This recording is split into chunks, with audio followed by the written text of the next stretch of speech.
The water war. I became public enemy number one in Texas suburbia when I killed the water supply to 342 mansions in 103 degrees heat, all because they buried a secret pipeline under my family's ranch. Now the HOA queenpin Cynthia, think Real Housewives meets Breaking Bad, is screaming on my porch. But here's the kicker. I didn't just shut off their water. I bought the source. Stick around to see how a Silicon Valley techie outsmarted a mob of McMansion tyrants. I sipped my sweet tea like it was a $200 bourbon. But let me back up. How did a code writing Silicon Valley node end up in a literal water war? It started with a forged document and ended with me holding a remote control that could bankrupt an entire neighborhood. Before I tell you how Cynthia nearly had a stroke, drop a comment letting me know where you're watching from. And trust me, you'll want to stick around for the whole story because it gets way crazier than you can imagine. I never planned to be a rancher. My life was firmly planted in Silicon Valley, where I'd spent the last decade building software that helped companies track their shipping logistics.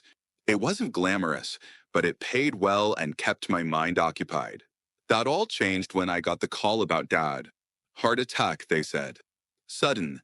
By the time I made it back to Texas, he was gone. The funeral was a blur of faces I barely recognized and stories about a man I realized I hadn't spent nearly enough time with in his final years. As the only son, I inherited the Morgan family ranch, 15 acres of Texas countryside that had been in our family for 3 generations. It wasn't much by Texas standards, but it was ours. Dad's hands were maps of calluses, grooves dug by 40 years of wrestling life from dirt. When cancer took him, I didn't just inherit 15 acres. I got a war he'd been fighting silently for years. My mother, Peggy, insisted she could manage the ranch herself. But at 68, even her formidable spirit couldn't keep up with the physical demands. Eli, she said to me one evening as we sat on the porch watching the sunset paint the sky in shades of orange and purple. Your father always said this land would be waiting for you when you were ready to come home. I looked around at the rolling hills, the old oak trees, and the small creek that cut through the property. Something inside me shifted. Perhaps this was exactly what I needed, a change from the endless cycle of deadlines and digital interfaces. So I made the decision to take a sabbatical from my tech job and spend some time figuring out what to do with the ranch. Little did I know that decision would plunge me into a neighborhood war I never asked for. For 2 weeks, I thought I'd escaped Silicon Valley's backstabbing. Then came the white envelope. Inside, a friendly invitation and the first clue to a $200,000 fraud. A pristine white envelope with an embossed logo appeared in our mailbox, an invitation to a neighborhood welcome gathering at the Clear Hollow Ridge Community Center. Clear Hollow Ridge was the upscale housing development that had sprung up adjacent to our property about 5 years ago. Dad had mentioned them in our phone calls, usually with a grunt of disapproval. Those city folks build their big houses and then complain about the smell of honest country, he'd said. I considered ignoring the invitation, but Mom thought it would be good for me to meet the neighbors. Your father was stubborn about them, she admitted. Maybe you can start fresh. With reluctance, I agreed to attend. I should have listened to my instincts. The Clear Hollow Ridge Community Center was a sleek, modern building with floor-to-ceiling windows and a view of their man-made lake, a small but elegant water feature that anchored the development. As I walked in wearing my nicest jeans and button-down shirt, I immediately felt underdressed among the cocktail attire and polished smiles. A tall woman with immaculately styled blonde hair and a smile that didn't quite reach her eyes approached me. You must be Eli Morgan, she said, extending a hand adorned with a diamond ring that caught the light. I'm Cynthia Ton, president of the Clear Hollow Ridge Homeowners Association. We're so pleased you could join us. Her voice had the practiced warmth of someone who had mastered the art of seeming welcoming while sizing you up. Standing slightly behind her was an older man with silver hair and sharp eyes, who she introduced as Richard Coleman, the HOA vice president and a retired attorney. The pleasantries lasted exactly 7 minutes before Cynthia guided me to a quiet corner with a spectacular view of the grounds. Mr. Morgan, may I call you Eli? We were so sorry to hear about your father's passing. He was quite a character. The way she said character made it clear it wasn't a compliment. I'll get right to the point. Your family's ranch, while certainly quaint, has become something of a concern for our residents.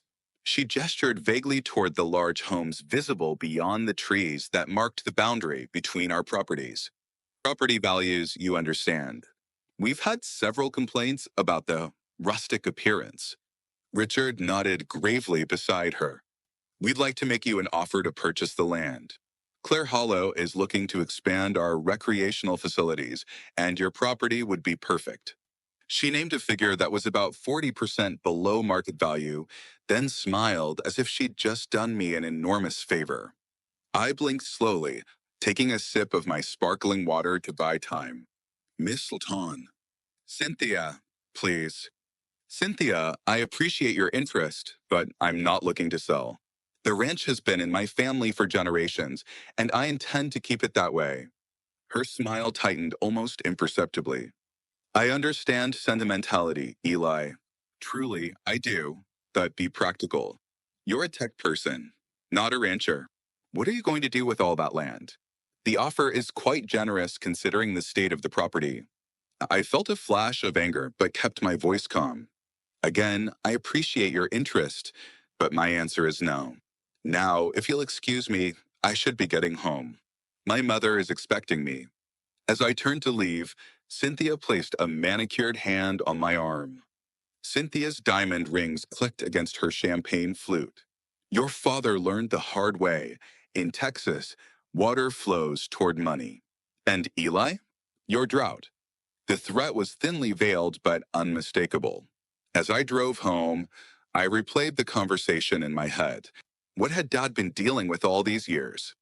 When I told Mom about the encounter, she sighed heavily. They've been after your father to sell for years. Started friendly, got less so.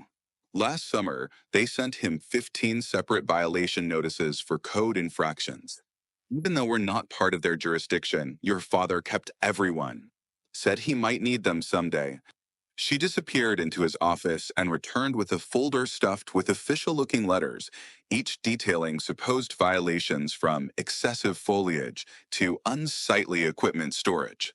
I flipped through them, my jaw tightening. This is harassment, I muttered. Mom nodded. Your father wouldn't be pushed around. I guess now they think they'll have better luck with you. She looked at me with a mixture of worry and pride. What are you going to do? I closed the folder, my mind already turning over possibilities. First, I think I need to call an old friend. Sarah Martinez had been my classmate at UT Austin, and now she was one of the most respected real estate attorneys in the county. She reviewed the violation notices over coffee at a local diner. This is textbook intimidation, she said, pushing her glasses up her nose. They have absolutely zero authority over your property. You're not within their HOA boundaries, not subject to their covenants. These notices are meaningless legally speaking. She tapped the stack of papers. That said, don't underestimate HOAs. They can make life extremely unpleasant when they want to. She paused. What exactly do you want to do with the ranch, Eli? I took a moment before answering. Honestly, I'm not entirely sure yet, but I know I'm not selling to them at a lowball price just so they can build another golf course. Dad loved that land. It deserves better. Sarah nodded. Then let's make sure you're protected. Document everything, every interaction, every letter, and let's have your property surveyed again to establish clear boundaries. As we parted ways, Sarah squeezed my arm. And Eli, check your fences regularly. It's amazing how often property lines get misunderstood in these situations. I would soon learn just how prescient that advice was. The next few weeks passed relatively quietly. I fell into a rhythm of ranch work, fixing fences, clearing brush, learning the daily tasks that had occupied my father's life. It was physical, exhausting, and oddly satisfying. Then one Tuesday morning, while checking the southern fence line that bordered Clear Hollow, I noticed something that made me stop cold. A section of our property had been disturbed, fresh dirt, recently moved. Following the trail, I discovered a new pipeline cutting across our land, buried just below the surface, but visible where the dirt hadn't fully settled. It ran from the creek on our property straight toward Clear Hollow. I immediately called Sarah, who arrived within the hour, along with a county surveyor. "This is blatantly illegal," she said, photographing the pipeline from multiple angles. "They've trespassed on your property and installed infrastructure without permission or permits." The surveyor confirmed the pipeline was well within our boundaries. "What's it for?" I asked, kneeling to examine where it crossed under our fence. "My guess? Water," Sarah replied. "That creek on your property, it feeds into the aquifer that supplies this whole area. Clear Hollow probably tapped into it for their fancy lake and irrigation systems. Texas water rights are complex, but one thing's crystal clear. They can't just run a pipeline through your land without easements, permissions, and proper compensation." That afternoon, I drove to the Clear Hollow Community Center and requested an immediate meeting with Cynthia. After being kept waiting in the lobby, I was finally escorted to her office. "Eli, have you reconsidered our offer?" she asked. I placed the photos of the pipeline on her desk without a word. Her posture stiffened slightly. "What's this supposed to be?" she asked, her voice carefully neutral. "It's a pipeline your HOA installed across my property without permission," I replied evenly. "I want it removed immediately, or I'll file trespassing charges." Cynthia's smile turned cold. "That's a serious accusation. We have all the proper easements for our water infrastructure. If there's some misunderstanding about property lines, I'm sure we can clear it up." "There's no misunderstanding," I countered, sliding across the survey report. "The pipeline is 27 feet inside my property line." Cynthia glanced at the report. "These matters are complicated, Mr. Morgan. Our development has certain water access rights that predate your ownership. If you pursue this aggressively, you'll find yourself in protracted legal battles that could take years." It was the second threat she made, this one more explicit. I stood up. "You have 48 hours to provide proof of any easement or agreement. I expect to see workers removing that pipeline by the end of that period." As I turned to leave, Cynthia called after me. "You're making a mistake, Eli. Your father understood the way things work around here. Eventually. So will you." On my way out, a man caught up to me in the parking lot. "Mr. Morgan, I'm Mike Hansen. I live in Clear Hollow." He glanced around nervously. "I can't be seen talking to you, but you should know they've been charging us extra HOA fees for a water system upgrade for the past year. $300 per quarter per household." He handed me a Clear Hollow newsletter detailing the special assessment. They said it was for ensuring water independence for our community. Many of us have been asking questions about where all that money is going. No one's getting straight answers. Before I could respond, he was walking away. "I was never here, okay?" Sarah found no record of any easement, agreement, or permit for the pipeline. Clear Hollow had simply taken what they wanted, counting on either my father's lack of awareness or inability to fight back. And now they were collecting significant fees from residents under potentially false pretenses.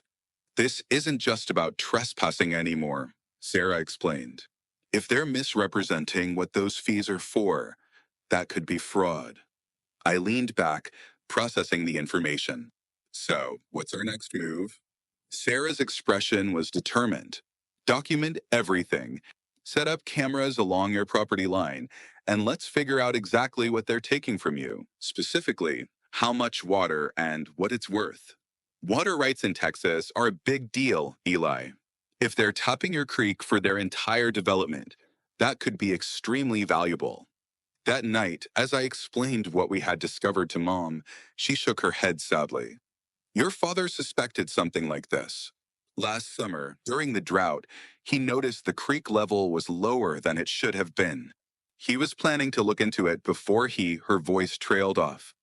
I took her hand. Don't worry, Mom. We're going to handle this. What I didn't say was how. I was beginning to formulate a plan that would teach Clear Hollow Ridge, and especially Cynthia Ton, a lesson they wouldn't soon forget. The cameras were installed the next day, high-quality security cameras disguised as birdhouses along our property line. 3 days later, they captured footage of a team led by Brad Thompson, Clear Hollow's facilities manager, crossing onto our property at 2 in the morning. They expanded the connection point at the creek, installing what appeared to be a larger pumping mechanism. The most damning moment came when Brad pulled out his phone and said, "Yes, Miss Ton, we're upgrading it now. Should increase capacity by 30%. Direct evidence of Cynthia's involvement." I showed the footage to Sarah, who filed for an injunction. "This is exactly what we needed," she said. "Clear evidence of continued trespassing after explicit notification." But legal wheels turned slowly, and Cynthia had clearly moved to Plan B while we waited. Rumors began spreading through the community. Neighbors who had known my family for years asked strange questions. "Is it true you're planning to start a Bitcoin mining operation?" asked Mrs. Finley at the grocery store. The local barber mentioned, "Word is you're selling to a commercial developer planning to build a waste processing plant." The source of these rumors wasn't hard to trace. Then came official harassment. A county inspector named Thomas Green showed up unannounced, citing anonymous complaints about unauthorized construction. He found nothing, of course, but the message was clear. Cynthia had connections beyond Clear Hollow. I received a certified letter inviting me to address the Clear Hollow HOA board regarding environmental impacts from the Morgan property. It was a trap designed to put me on the defensive in hostile territory, but I decided to attend anyway.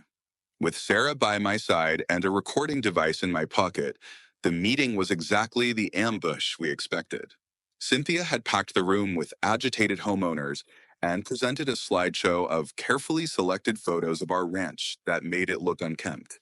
"As you can see," she declared, "the current condition presents potential fire hazards, breeding grounds for pests, and a general depreciation of our community aesthetic." A murmur of agreement rippled through the audience. Then she turned to me with artificial concern. "Mr. Morgan, perhaps you could explain your plans to address these issues." Her emphasis on plans made it clear she was fishing for information about my intentions for the property. I stood, feeling dozens of suspicious stares. "Thank you for your concern," I began evenly. "I'd be happy to discuss legitimate community issues. However, I'm more interested in addressing the illegal pipeline your HOA has installed on my property, the water you're taking without permission, and the $300 per quarter you're charging residents for what you're actually stealing." The room went deadly silent. Cynthia's smile froze, and Richard quickly stepped to the microphone. "That's a serious accusation, Mr. Morgan. Perhaps we should discuss this privately." "I have video evidence," I interrupted, "of your facilities manager expanding the unauthorized pipeline 3 nights ago on a call explicitly confirming Miss Fulton's instructions. I'm happy to play it for everyone here." The murmuring took on a different tone as homeowners exchanged glances. This clearly wasn't what they'd been told about the water system upgrade they were paying for.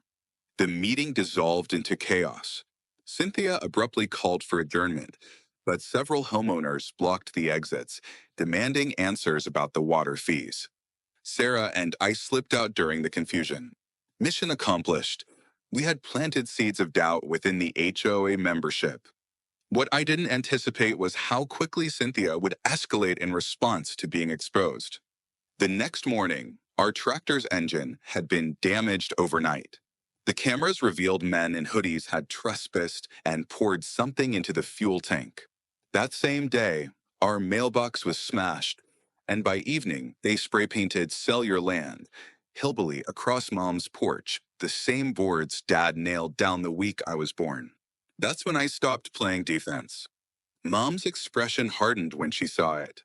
"Your father built this house with his own hands," she said quietly. No jumped up real estate agent with delusions of grandeur is going to run us off. I called Sheriff Miller, who took a report but seemed reluctant to pursue it further. Look, Eli, I can't go accusing Clear Hollow folks without evidence. His eyes didn't quite meet mine.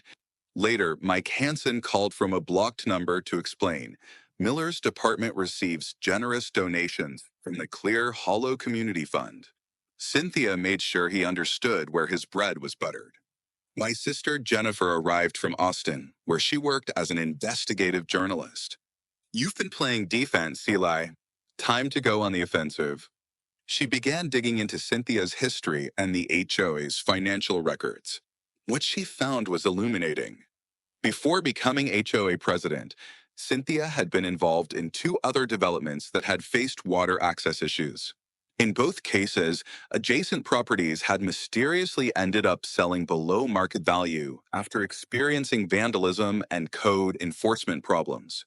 The smoking gun came when Jennifer discovered a supposed agreement between Clear Hollow Ridge and Morgan Ranch for water access rights, dated 2 years earlier and bearing what appeared to be my father's signature. This is forged, I said immediately. Dad would never have agreed to this. Sarah confirmed the document was highly suspicious. The signature didn't quite match Dad's on other legal papers. They must have created this as a backup when they realized you were fighting back, Jennifer theorized. We now had evidence not just of trespassing and water theft, but potentially forgery and fraud. Our investigation took an unexpected turn when Jennifer found an announcement in the County Water Management Bulletin. The headwaters of our creek, the source spring that fed the water onto our property, was being prepared for sale. The Water District was planning to auction the rights in 30 days. Whoever owns the source controls the flow, Sarah explained. If Clear Hollow buys those rights, they could legitimately cut off your access entirely or force you to pay them for water access. Jennifer leaned forward, eyes gleaming. So, let's buy it first. I looked at Mom, who nodded firmly. Do it, she said. Your father would say the same. The trap was set. If Cynthia wanted to play dirty, I was about to show her what muddy water really looked like. Buying the water rights required careful maneuvering. If Cynthia got wind of our plan, she would undoubtedly try to outbid us. Sarah introduced me to Dave Wilson, chairman of the local water management board, who had butted heads with Cynthia numerous times. That woman, he said with a grimace, has been trying to monopolize water access for that development since they broke ground. Keeps trying to wine and dine the board members as if we can't see through it. Dave couldn't officially help us, but he explained how the bidding process worked, information that proved invaluable. We created an LLC, registered to Sarah's office address to mask my involvement, and submitted our bid for the headwaters. The asking price wasn't insignificant, $45,000 for a small parcel of land most people wouldn't look twice at, but considering it controlled water access to a luxury development with hundreds of million-dollar homes, it was a bargain. Sarah also introduced me to Olivia Parker, an environmental attorney specializing in water rights. Texas water law is based on the doctrine of prior appropriation, she explained. Essentially, first in time, first in right. By securing the headwaters, you'll have priority rights to that water. They can't just take it anymore. They'll have to negotiate with you.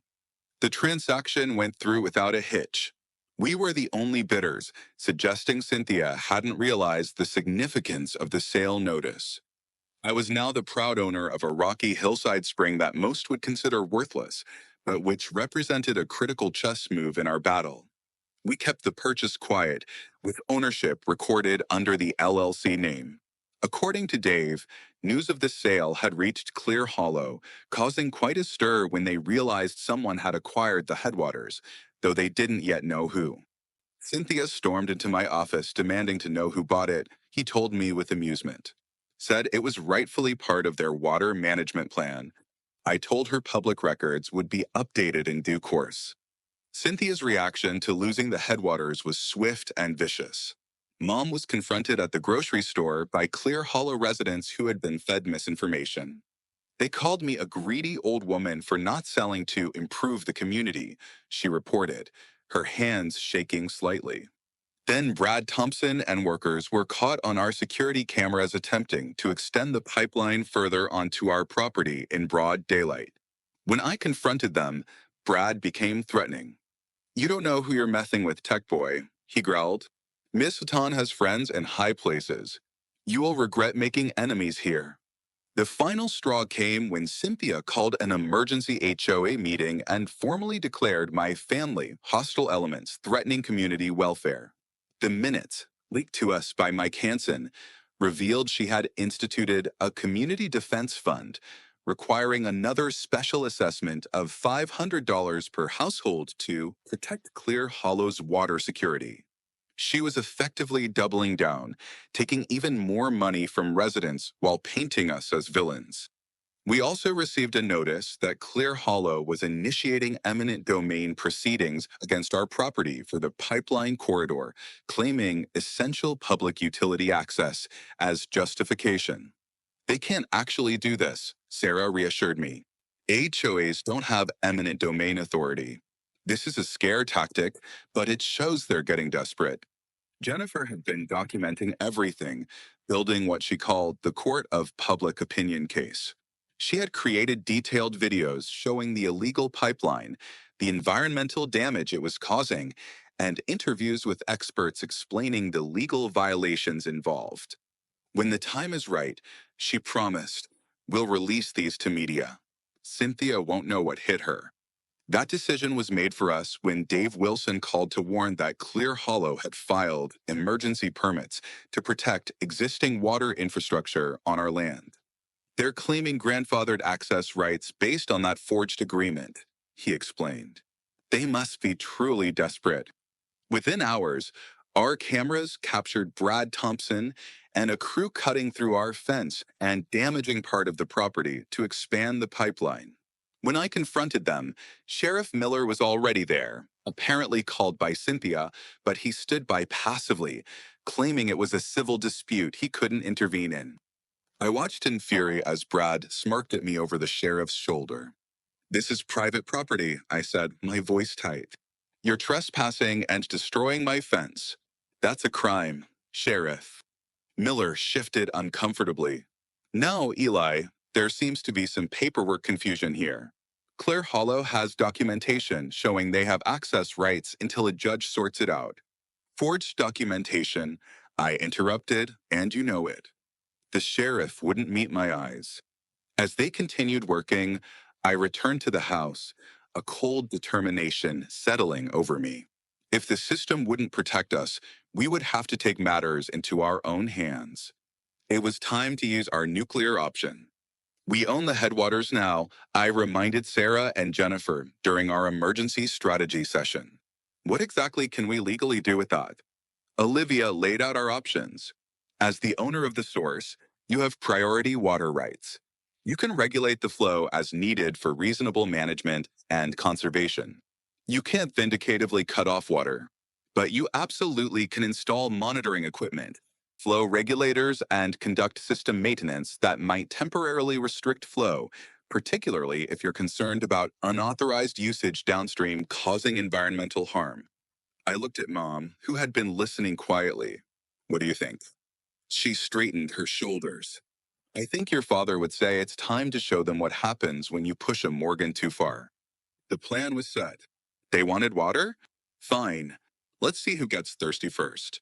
The installation of the control valve at the headwaters took 2 days of careful work. I hired a legitimate water systems engineer who installed a remotely controllable valve that could regulate or completely shut off the flow from the spring into the creek bed.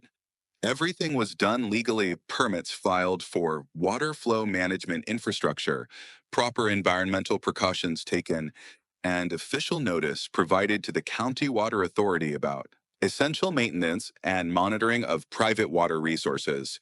It cost $26,000, but I considered it an investment in justice. Olivia advised me to document the existing unauthorized pipeline thoroughly before making any adjustments to the water flow. Create a paper trail showing you attempted to resolve this amicably, she emphasized. Following her guidance, I sent a formal letter to the Clear Hollow HOA board detailing the illegal pipeline, documentation of water theft, and our ownership of the headwaters. The letter requested immediate removal of all unauthorized infrastructure and proposed a meeting to discuss a potential legitimate water access agreement at market rates. I gave them 72 hours to respond before we would pursue all available remedies. Cynthia's response came in the form of a cease and desist letter from Gregory Hoffman, Clear Hollow's attorney, claiming we were interfering with established community water access and threatening countersuits. The letter referenced the forged agreement and included veiled threats about significant legal consequences. Sarah and Olivia confirmed what I suspected. It was all bluster with little legal foundation. The 72-hour deadline passed without any substantive response. It was time. On a blistering Tuesday morning in mid-July, when temperatures were forecast to hit 103 degrees, I pressed the button on the remote control that activated the valve. The effect wasn't immediate. Clear Hollow had some reserves, but by mid-afternoon, the impact was becoming evident. The decorative fountains in the community entrance shut down first. By evening, sprinkler systems stopped functioning, leaving meticulously manicured lawns vulnerable to the scorching heat. And by the following morning, water pressure in homes had dropped dramatically, with some houses losing water entirely. The community was in chaos. Local news vans began appearing outside Clear Hollow's gates by noon on the second day. Cynthia gave a passionate interview portraying their community as victims of water terrorism by a vindictive neighbor refusing to accept progress. She carefully avoided mentioning the illegal pipeline or the fact that they'd been stealing water for years. Families are suffering, she declared dramatically. Children can't bathe. Elderly residents are at risk in this heat, all because one man wants to strongarm our community. Her performance was compelling, and the initial coverage was largely sympathetic to Clear Hollow. Jennifer's counteroffensive launched that same evening. She released her meticulously prepared video documentation to selected media outlets, complete with time-stamped footage of the illegal pipeline installation, expert testimonials about water rights, and copies of the forged documents. This isn't about one man controlling water, she told reporters. This is about a corrupt HOA stealing resources, defrauding homeowners, and destroying private property, then playing victim when caught.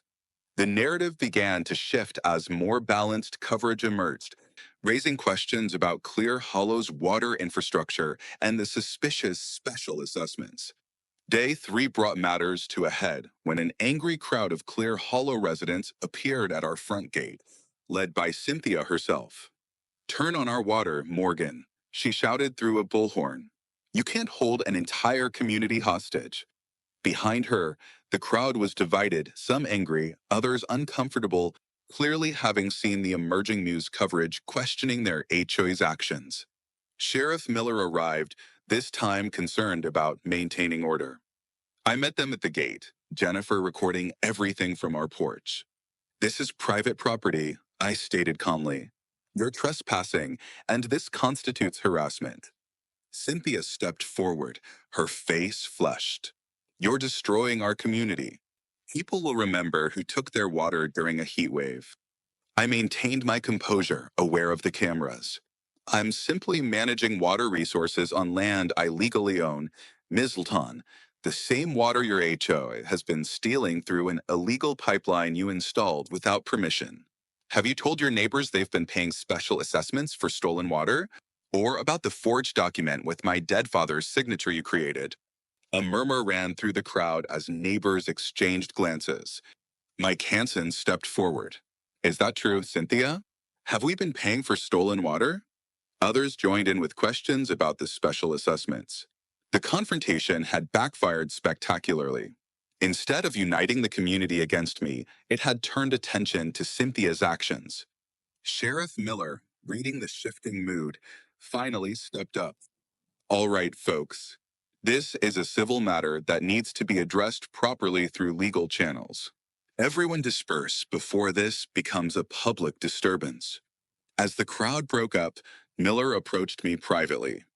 The mayor's office called. They want to meet with both parties tomorrow to resolve the situation. 9 a.m. at City Hall. That evening, Richard Coleman called me unexpectedly. Morgan, this has gone far enough. You've made your point. His voice lacked its usual confidence. Turn the water back on as a show of good faith, and we can negotiate a reasonable settlement. I wasn't buying it.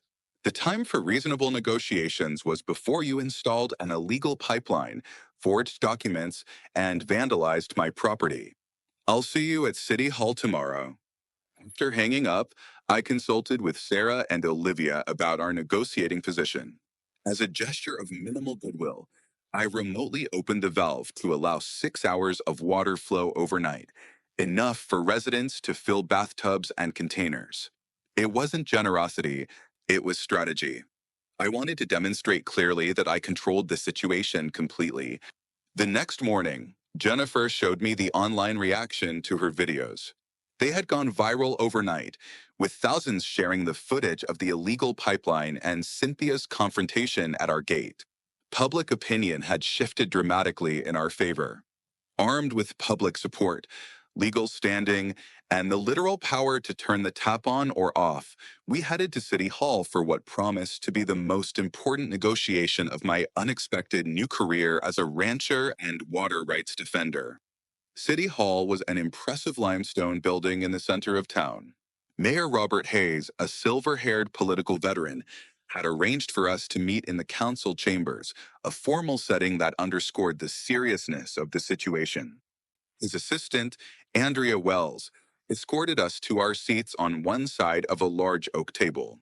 Moments later, Cynthia arrived with Richard Coleman and Gregory Hoffman, Clear Hollow's attorney. Mayor Hayes took his position at the head of the table, flanked by two city attorneys and Dave Wilson from the Water Management Board. Let's get straight to the point, Mayor Hayes began, his deep voice filling the chamber. We have a community of over 300 homes without reliable water during a heat wave, allegations of property encroachment, and unauthorized water usage, and enough bad press to damage our city's reputation for months to come. He turned to me first. Mr. Morgan, as I understand it, you currently control the water source and have restricted flow to Clear Hollow Ridge. Is that correct? All eyes turned to me as Sarah gave a subtle nod. That's correct, Mayor, I replied. After discovering Clear Hollow had installed an illegal pipeline across my property without permission, and after multiple attempts to resolve the matter were ignored or met with hostility, I purchased the headwaters that feed the creek on my property, a purchase that was completely legal. As the owner of that water source, I've temporarily restricted flow while attempting to address the unauthorized infrastructure on my land. Mayor Hayes nodded thoughtfully before turning to Cynthia. Ms. Hilton, Clear Hollow claims to have proper authorization for the water access. Can you provide documentation? Cynthia straightened, confidence radiating from her. Absolutely, Mayor. Clear Hollow has maintained water access agreements with the Morgan property for years. She nodded to Hoffman, who produced the forged agreement. This document, signed by Eli's father 2 years ago, grants us an easement for water infrastructure. I stiffened, but Sarah placed a warning hand on my arm. Hoffman continued smoothly. Additionally, the water in question serves over 300 families, making this a public utility matter. Mr. Morgan's actions constitute an improper interruption of essential services. Mayor Hayes examined the document carefully before passing it to his legal team. What about these allegations of property damage and harassment mentioned in Mr. Morgan's documentation? Cynthia's smile tightened. Completely exaggerated, Mayor. We've maintained the area around our infrastructure with routine maintenance. If there was any misunderstanding about property boundaries, we're happy to address that as part of a comprehensive agreement. The bold-faced lie made my blood boil. But years of tech negotiations had taught me to keep my emotions in check. Sarah took the lead, her voice calm but authoritative. Mayor Hayes, we have video evidence of clear hollow workers trespassing on the Morgan property as recently as last week, cutting fences and expanding the unauthorized pipeline. We also have documentation of systematic harassment, including property vandalism. The meeting continued in this vein for nearly an hour. Just as it seemed we were at an impasse, the chamber doors opened and Lisa Thompson entered. I apologize for interrupting, Mayor, but as a Clear Hollow resident, I believe my neighbors and I have a right to be represented in these discussions. Behind her stood at least a dozen other residents. We've collected signatures from 120 households demanding financial transparency from our HOA board regarding the water access fees we've been paying and calling for an independent investigation into Mizzleton's management. The room erupted into chaos as Cynthia leapt to her feet, accusing Lisa of undermining community unity during a crisis. Richard attempted to intercede, suggesting the residents didn't understand the complex legal considerations. Mayor Hayes finally restored order by banging his gavel repeatedly. Enough. Miss Thompson, while I appreciate citizen involvement, this meeting was arranged to negotiate an immediate resolution to the water crisis. Your concerns about HOA management represent a separate issue. Lisa stood her ground. Respect, Mayor, they are directly connected. We've been paying hundreds of dollars in special assessments for water infrastructure that apparently involves stealing from a neighboring property. That's fraud, and it's relevant to any settlement discussion. While Hayes attempted to refocus the meeting, Sarah slipped me a note passed from Mike Hansen. It contained a bombshell, financial records showing Cynthia had diverted over $200,000 from the HOA's water infrastructure fund over 3 years, using it for personal home renovations and luxury vacations. This wasn't just mismanagement or theft of water. It was outright embezzlement. I passed the note to Sarah, who immediately requested a brief recess, which Hayes granted. During the recess, our team huddled with Mike and Lisa in a side chamber. I work in accounting, Mike explained in a hushed voice. After your confrontation at the HOA meeting, I started digging into our financial records. What I've found is just the tip of the iceberg. She's been skimming from every special assessment for years, Lisa added. And Brad Thompson came to me last night, terrified. He admitted Cynthia ordered him to forge Mr. Morgan's father's signature on that water agreement. Sarah's expression was one of barely contained excitement. This changes everything. We need to get Brad's testimony on record. When the meeting reconvened, Sarah calmly presented the new evidence, requesting that the police department open an investigation into potential fraud and forgery. Cynthia's composure finally cracked completely. This is absurd. A desperate smear campaign by a vindictive neighbor and disgruntled residents. Richard, say something. But Richard Coleman was suddenly very interested in the papers before him, avoiding her gaze entirely. Mayor Hayes instructed his staff to contact the district attorney's office immediately. Given these serious allegations, I believe we need to adjust our approach to this negotiation. He turned to me. Mr. Morgan, regardless of these new developments, we still have a community facing a water crisis. What terms would you accept for restoring full water access in the immediate term? I had thought carefully about this moment. 3 conditions, Mayor. First, immediate removal of all unauthorized infrastructure from my property, supervised by county officials. Second, a proper water access agreement negotiated in good faith with fair market compensation for both past usage and future access. Third, a public apology for the harassment and vandalism my family has endured. Hayes looked to Hoffman, who had been whispering with Richard. Speaking for the HOA board, Richard finally said, distancing himself from Cynthia, we can agree to those terms in principle, pending review of specific details. As the meeting concluded with a tentative agreement, Cynthia suddenly bolted to her feet. This isn't over, Morgan, she hissed, all pretense abandoned. You think you've won, but I still have connections you couldn't imagine. Enjoy your victory while it lasts. She stormed out, leaving Richard to awkwardly apologize for her emotional response. Dave Wilson quietly informed me that the Water Management Board would be conducting its own investigation into possible water code violations by Clear Hollow. Between the DA looking at fraud charges and our regulatory penalties, Miss Sultan is going to have her hands full, he noted with satisfaction. True to my word, I partially reopened the valve that evening, providing water 6 hours per day to Clear Hollow while the formal agreement was being drafted. The community quickly organized an emergency HOA meeting where Lisa presented the evidence of financial mismanagement to stunned residents. By overwhelming vote, Cynthia and Richard were removed from the board pending investigation, with Lisa installed as interim president. When I arrived home that night, Mom was waiting on the porch swing, a glass of iced tea in hand. Your father would be proud, she said simply. The fight wasn't completely over.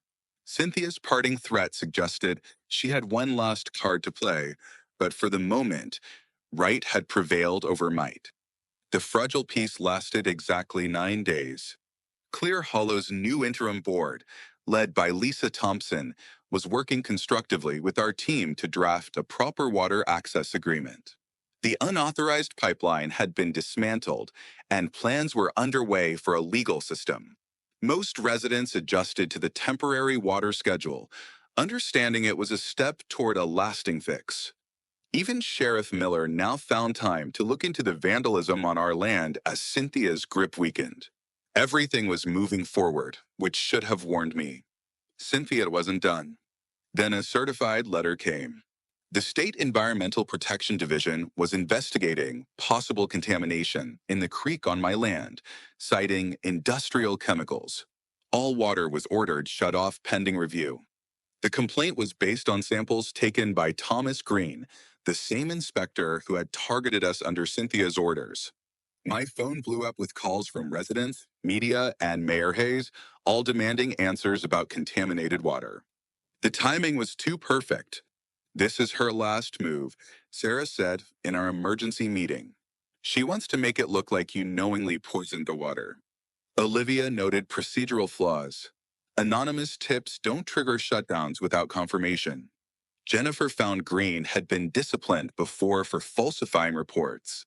He's tied to Cynthia through her ex-husband's business. This reeks of her. We hired a private testing firm to collect samples, especially from the headwaters. We also asked for rapid testing from the state's main lab. Mayor Hayes sent a city engineer to observe. Results came in 48 hours.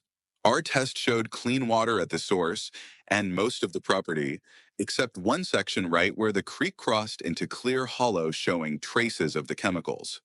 Someone planted that, Olivia said after consulting experts. These are industrial solvents, not runoff. They had to be added. The evidence was strong enough for Sheriff Miller to act. With approval from the county prosecutor, he got warrants to search Green's office and Cynthia's home. What they found was shocking. Green's office had forged reports and a check from Cynthia. Her garage contained the exact chemicals used, plus receipts dated 3 days before the contamination. The charges were extensive: forgery, fraud, embezzlement, environmental crimes, conspiracy. Sheriff Miller arrested Cynthia as she tried to flee to Cancun with a bag full of cash. While the legal system moved ahead, the community began rebuilding. The new board finalized a fair water access deal, recognized our rights, and added monitoring and fair payment. Most importantly, Cynthia's culture of fear was gone. Lisa began town halls and opened the books for review.